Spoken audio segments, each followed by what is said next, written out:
Story recapped here. Today, I'm going to explain an apocalyptic, drama, sci-fi, and thriller film called Right at Your Door. Spoilers ahead. Watch out and take care. On a typical Monday morning in Los Angeles, an unemployed musician named Brad prepares coffee for his wife, Lexi, and wakes her up to get her ready for work.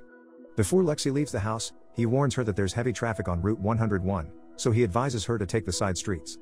As Brad brushes his teeth to start his day, he hears some troubling news about multiple explosions across the city. As he learns more about the incident, he begins to worry about his wife, so he tries calling Lexi on her cell phone. After failing to connect to a line, he decides to go out and see what's happening on the streets. Although their street appears to be quiet, he hears sirens blaring not far from their house. He immediately runs back home when he hears the phone ringing. When he answers the call, his friend Steve asks him if Lexi is in downtown, which has been affected by the blasts. He hangs up to call Lexi again, but he still couldn't contact her. While trying to get reception on the TV, he hears the reporter on the radio mention plumes of smoke rising from the downtown skyline, so he goes out to take a look. By that time, a red alert has been issued throughout the city. Brad leaves Lexi a message, telling her that he's going downtown to fetch her. He asks her to give him a call to let him know what route she's taking when she heads back home. Brad tries heading downtown while listening to the radio in his car. The reporter advises people not to enter any disaster zones because the streets need to be open for rescue vehicles. A field reporter describes the chaotic scene on the streets, noting that people are screaming as they run around trying to find their way out of the disaster zones. Brad sees another car being blocked by the police, so he backs away and tries to find another route. As he tries to avoid another vehicle, he accidentally drives into the curb, blowing one of his front tires. He goes to a hardware store and asks if they have a tire patch, but the clerk tells him that the store will close soon because the news advises everyone to get off the streets. He gets out of the store empty-handed, but when he hears the news about toxic chemicals spreading through the air, he goes back to buy a few rolls of duct tape. The store closes as soon as he leaves. As Brad goes on his way, he witnesses the police stopping a car, saying the occupant needs to be quarantined due to contamination. A police officer approaches Brad advising him to leave his window up. When the officer tells Brad to go home, he explains that he needs to fetch his wife downtown. However, the cop tells Brad that all the streets heading downtown have been shut. The police officer warns him that the smoke is moving in their direction and the ashes are poisonous. Not long after, the driver of the other car gets out and tries to leave on foot, but the police shoot him. Brad decides to drive back, fearing that the cops will also shoot him if he insists on driving downtown. On his way back, he sees a child watching the smoke rising to the sky. Brad gets out of the car and tells the kid to go home, warning him that something terrible has happened. When he arrives home, he tries the phone again, but he still can't get an open line. A man suddenly barges into the house, begging Brad to let him stay there. The man, named Alvaro, explains that he works next door but his boss is not home. Alvaro can't go home because there are no more buses on the road and he has no car of his own. Alvaro turns on the radio while Brad tries to contact his wife again. He tunes into a Spanish radio station and tells Brad that they should seal the house. Brad hesitates, knowing that Lexi is still out there. He tells Alvaro that they're not going to do anything until Lexi gets home. After some time, Brad decides to seal the house after not hearing anything from Lexi. Alvaro helps him move the furniture and seal the doors and windows with duct tape and plastic. Meanwhile, riots have started to break out across the city as the people try to leave the quarantine area. Brad takes some blankets and bottles of water outside the house for Lexi if she comes back. As the ashes start to fall in their area, Alvaro tells Brad that his wife is probably safe. The news announces that authorities will distribute antibiotics to houses within the disaster zone soon. The report further advises people to avoid contact with anyone who was near the explosions. Soon, Brad receives a call from Lexi's mother, Mrs. Fontana, to ask them if they're doing all right. Brad tells her that they're okay and they've sealed the house. When Mrs. Fontana asks to speak to Lexi, Brad hangs up to avoid explaining that her daughter is still out there. Brad tells Alvaro that he regrets not going out there for his wife. Alvaro, however, asserts that Brad probably would have been killed if he went out. Brad breaks down and cries, not knowing if Lexi is safe. In downtown LA, Lexi had managed to survive the explosions, but she appears to be affected by the toxic ash. After a few hours, Brad hears Lexi calling for him outside the house. She asks him to open the door, but Brad hesitates, with tears flowing from his eyes. Lexi explains that the blast was about half a block from her car. She discloses that she's already having a hard time breathing. Brad assures her that he'll get her to a hospital, but he still won't open the door. Lexi starts begging Brad to let her in, but he explains that he can't open it because she's contaminated with toxic chemicals. He points out that the news advised people who were in the red zones at the time of the blast to undergo quarantine. Brad assures Lexi that she won't stay outside for long. He tells Lexi to go to the back of the house, so she walks over there and sees the blankets and water bottles that Brad prepared for her. She starts to wonder if Brad had planned on locking her out of her own home. Brad then reluctantly tells her that the neighbor's handyman is inside the house with him. Lexi is furious to hear that Brad won't let her in, but he allowed a stranger to stay.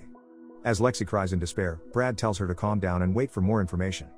He assures Lexi that he'll stay with her right behind the door. Meanwhile, the news reveals that the toxic chemicals also contain an unknown viral strain that is very lethal to humans.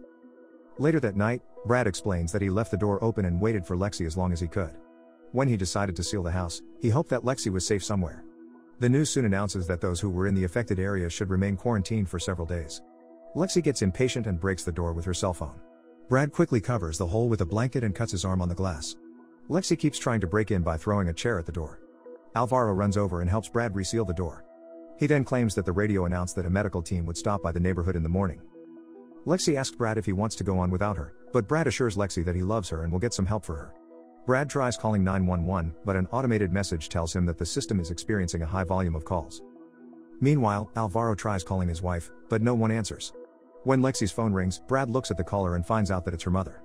He discloses that her mother also called earlier, but he hung up on her after telling her they're okay. Brad goes to the bathroom and washes his wound with bleach, but he feels unsatisfied, so he decides to pour the whole bottle all over his body. The following day, Brad starts worrying when he doesn't see Lexi outside as sirens blare on the streets. Not far from the house, Lexi sees the police detaining people, so she hides from them. When she sees the cops load the person into the back of a van, she runs back to the house. Brad tells her not to let the cops see her because he witnessed them shooting someone when he went out to get her. Lexi is somewhat pleased to hear that Brad tried to fetch her.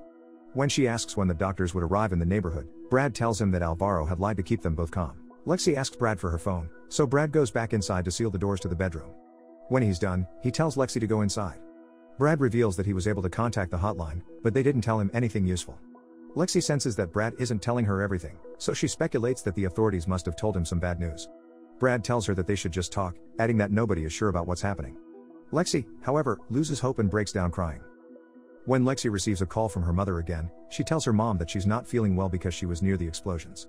Mrs. Fontana urges her in a panicked voice to get some help at a hospital, but Lexi points out that she can't go anywhere because the police are arresting everyone outside.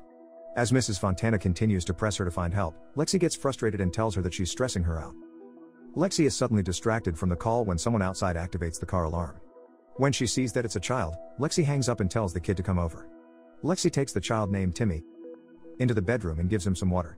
When the landline starts ringing, Brad refuses to answer, saying he doesn't want to keep telling people that everything's fine while they're going through a catastrophe. He advises Alvaro to leave the house if he has any problem with what he's doing. Lexi tells Brad that she wants to give Timmy a bath to wash off the ashes on his body. Brad reveals that he also saw Timmy on the street the previous day, and he told him to go home. When Timmy asks why he can't go inside, Brad explains that they're trying to keep the dust out of the house. Timmy discloses that he wasn't able to go home because he got scared of the bomb. When Brad goes to the kitchen, Alvaro notifies him that he's leaving the house. Brad tells him that he didn't mean what he said earlier, but Alvaro says he needs to be with his wife. Alvaro has managed to contact his cousin, but his cousin hasn't heard from Alvaro's wife. Brad suggests calling his neighbor to find out if his wife is there. Alvaro advises Brad to stay with Lexi and let her know that she's not alone. He tells Brad that he'll exit the house through the office, so Brad must seal the door to the hallway.